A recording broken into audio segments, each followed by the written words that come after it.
Hello everyone and welcome. My name is Marik, your local PvP guide, and I'll introduce you to Arena. In this video, I'll go over everything highly rated players do and mistakes I made when I was a newer player. If you're like me, looking to get insane at stomping others, this is the place. Whether you're a new player or already a veteran, let's get straight into it. First thing first, player versus player or PvP is the magical act of curb stomping the other player, knowing that you are better. But there are a couple things you could start doing now that will already shape up the way you are playing. And after this video, easily become a gladiator. Disclaimer, you won't. But at least, you'll be a step closer to it. Oh geez, thanks God. Don't mind him. This is the secure way to gladiator. Let's continue. The first things I see a lot of players do is breaking line of sight. Not the good kind, where you dodge all the crowd control, but the bad kind, where your healer will jump behind you to save you, only to be placed in the longest crowd control chain you have ever seen.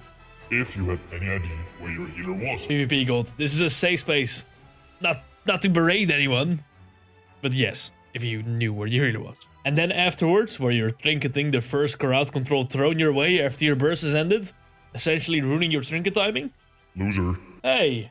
Anyway, there's a couple other things on the list, like getting tilted, tilting your team, or tilting the PvP God. Everything you can work at, and we'll get to that. But first, arguably one of the best steps you can take to join the arena is getting geared in battlegrounds and getting comfortable with your rotation. Ideally, you'd be able to use your rotation on autopilot. This way you can focus on any other important things, such as Not sucking. oh come on! As I said, this way you can focus on other important things, such as crowd control, positioning, enemy damage, your defensives, cooldowns left on the enemy healer defensives, DR timer for the enemy CC, why your parents don't love you for playing a rogue, why your kill target isn't dead yet, how long it's been since you had any meaningful relationships, crowd control again. Big exhale. Damn. Arena sounds stressful. There's a couple things you can do to keep the stress low, to keep the tilt low, and to keep your teammates tilt low as well. And that is keep an open mind. We are people, you're a person. The chance is that you know what grass looks like. Relax. And as I am editing this video, I realized this is going to be a long video. So strap in, like, comment, and subscribe. And Don't forget to Twitch Prime. let's start with positioning. The game is usually played around the pillars. Certain big caster classes really benefit from staying in the open, but most don't. The biggest reason you should be playing near a pillar, for example as a healer, is to dodge enemy crowd control, or to draw the enemy healer out of position. Any person who's being focused can dictate the playground. Play around with this, use it to your advantage. Onto damage. Being able to keep a offensive momentum is huge in Arena. Forcing the enemy team's defensive cooldowns and their trinkets, and if you can stay offensive and healthy during this, we usually win you the game. Get comfortable in your rotation and know when to burst and when not to burst. Usually, you want to throw some crowd control on the enemy to force more cooldowns while bursting, but mostly just keep spending your global cooldowns to maximize uptime in the arena. And on the opposite side, we have trading the appropriate defensive cooldowns for offensive pressure. You shouldn't be scared to pressure defensives, but make sure you communicate this with your team if you can, or download an add-on called OmniCD, where you can track your team's defensives. This way you can make an informed decision whether or not to reply to the damage you receive. Things to look out for are big offensive cooldowns and CC.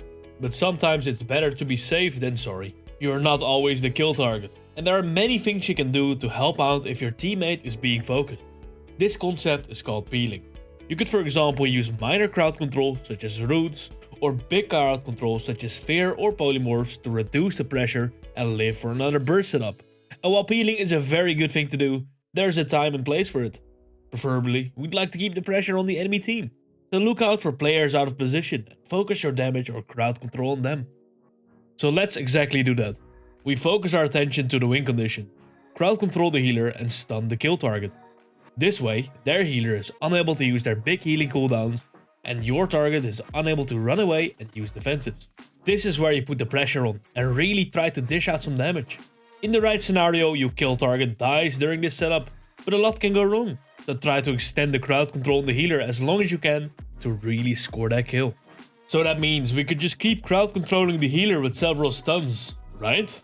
Sadly, Blizzard has introduced Diminishing Returns, which allows a DR category application to be in full effect only if the player hasn't been crowd controlled from that category the last 15 seconds.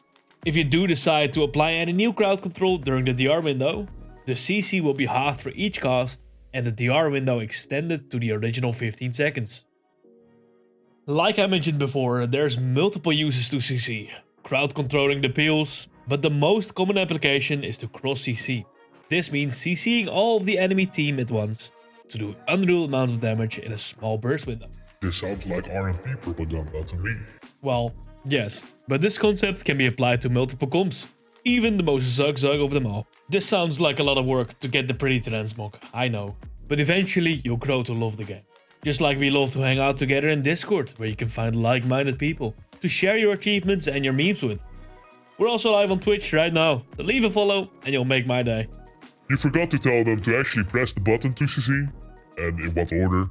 It's not just 1, 2, 3. You want to get the most certain CC out of the way first, then go for the risky one. Like Dragon's Breath at the Polymorph, blinded to Seb.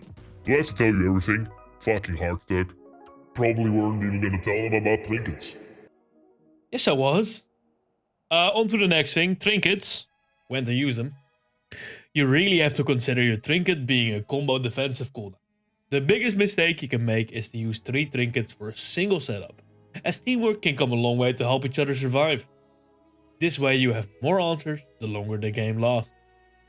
In general, you want to hold on to your Trinket and time it with your best defensive cooldown. Needlessly trinketing is worse than sitting the CC. Read the room. Is the enemy team warrior spearing your poor healer and pressing his 1 out of 2 buttons called Avatar? You might consider trinketing appealing. However, is the warrior just slapping your healer with no active cooldowns? Sit that CC. The only reason you want to use your trinket is to guarantee your kill or guarantee a proper defensive answer. Thinking you're free of CC only to get a full blind on your Bacchus and into a sep. It sucks. And the last things you want to get in order is to turn off your camera following you and to place it at an angle where you can see the most, if not all players. This helps you visualizing a pattern of player behavior and how to counter them. And to of course not get overwhelmed with everything that's going on in your eye, create one for yourself or copy that of a pro player to get a buttery smooth and clean experience. Some require a little bit more work than others, but I believe it is worth it if you really enjoy the game mod. If you made it to the end of the video, comment something along the lines of the Alliance being way better than the Horde, and catch you next time. Take care.